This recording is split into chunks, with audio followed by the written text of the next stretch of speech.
All right, guys, so here's what we're doing. We're putting together a CalAmp harness with a Smart Witness CP2 harness that comes from Verizon.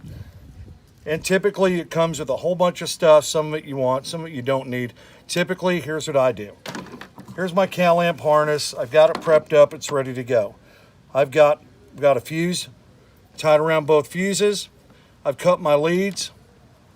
I've got my twisted ends on each of these, trimmed to about 3/8 each. Here's my harness for my Smart Witness power supply. So you can see it's already got 2 fuses in it, so we don't need to add anything else. This is a plug that comes with the Smart Witness harness. I'm going to cut it off because I don't need it for what I'm doing today. I can simply take my red, white, and black out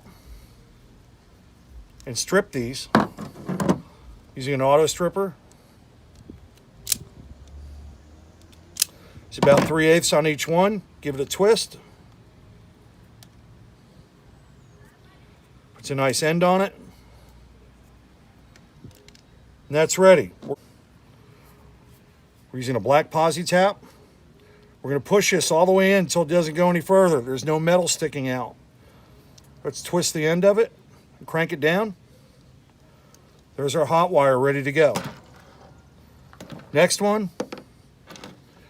We're going to use our white wires for ignition. Same principle, we're going to twist these together. We know on this vehicle we're going to be using a black posi tap to go on the back of the key switch. So we loosen this up, about 4 threads showing. We're going to push it all the way in until it can't go any further. Hold it, crank it down. It's a pretty strong connection. It's not going to pull out by any means easy. Last but not least, we have our ground wires. We're going to wait until we get in the vehicle to determine what size ring terminal we're going to use.